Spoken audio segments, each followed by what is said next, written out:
Well, thanks for coming back in. Awesome, awesome, awesome. We got some great stuff. That opening photo, of course, yellow wobbler. Just we love our yellow wobblers. Oh, wait a minute. Wait a minute. We started episode and everybody comes and here's Big Wink. Look at Big Wink. Oh my gosh, he's a trophy, isn't he? That's a big cat. Okay. Okay, Wink. You don't like the showtime, but that's Big Winky. That's our big boy. He's a monster and he's a wonderful, wonderful cat. It's always somebody comes in right away when I start talking. It's insane that way. Anyhow, yeah, so the wobblers are back. I mean, everything's back pretty much. The only species I have not seen back that I normally see this week are the shot-tailed sparrows. So in the marsh. But other than that, the terns are in, the willets are in, everything is in. We're in the marsh, we're in the river, we're in the woods. We are doing it all as much as I can, which I'm trying to do. Good. I think you'll really enjoy this episode. There is some, please, you're going to enjoy some slow motion video of a blue-winged wobbler where he's doing inside the flowers of the apple tree. And when you see these birds in the apple tree, this will give you some idea. I also got a little chipping sparrow doing something a little different inside the apple tree. So very cool stuff. Glad I can bring it to you. Glad you came along in for the ride. Glad you got in the canoe with me today. Oh, God, let's just get May going and really let's rock it, all right? Peace. So as the opening photo was also, now we see this beautiful yellow wobblers, and I love photographing the yellow wobblers. This weekend I got yellow, blue wing, common yellow throat. A little light on the wobblers. I can't maneuver to all the places. I would have liked to certainly get the prairie, the black and white for sure that I always see, the pines. I did hear the ovenbirds, did not get the ovenbirds, so the wobbler family is going to be well represented. We're going to go have a little chipping sparrow. We're going to stay with the little small birds. Here's a little video of the yellow, how quickly they're moving. Awesome, isn't it? Just so nice to see them back.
So that was great. There's a mourning dove too. You know, you had the song sparrow, also the chirping sparrow, and here is a wonderful northern water snake, and you can actually see opened up his trachea, the little hole there, I believe it's called. So trachea, and didn't mean to scare you with that. So I figure we'll mellow it right back in with some beautiful deer that were along the edge of the marsh here. Certainly one of the great things about being in the marsh. You get to see these wonderful, wonderful animals.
So I hope you enjoyed them little goslings and stuff, and the swans flying, and the tern, seeing them back, have a nice mallard here.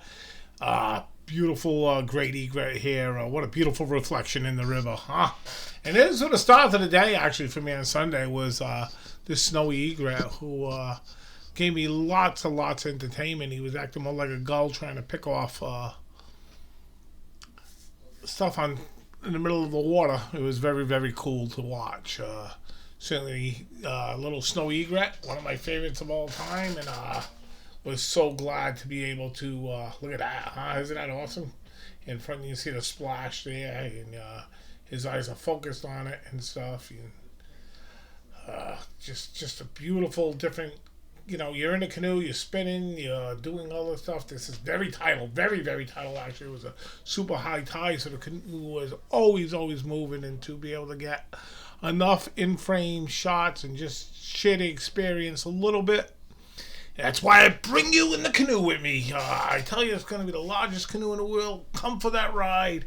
Love the canoe, certainly, and love my snowy egrets. I've had many great encounters throughout my life and always feel blessed. The little angels, great egrets that I the super duper angels, and these are the little ones. And end this off with the last of the day. Spent a little time with my brother, and he's got the hummingbirds back, and many of you have your hummingbirds back, and just practicing a little slow-mo video with the hummingbirds. Can't go wrong with that, can you, to end it? I don't think so. Such a great, great thing. Wonderful. Simply wonderful. Not much words can describe, huh? That is just one of the great, great creatures on this planet. Such a little bird making such a hardy migration. It's insane what they do. Really is. And they're filling. Well, that will do it for this week. And Wink came up again to say hi and bye. Thanks for tuning in. Of course, I'm Ian Dennis of J&D Nature Images. Jody is the J. And, we're very, very blessed to be able to share my world with you. Thank you for coming along for the ride. I hope all you mothers had a wonderful Mother's Day. You're so special in this world. And when I'm out in nature, there's almost daily times that I think of my mom. Peace, love you, and bring this world to someone who can no longer get out there. If you want, share this. There's going to be some phenomenal stuff coming. I really feel it. It's the activity is really, really good right now. Thank you.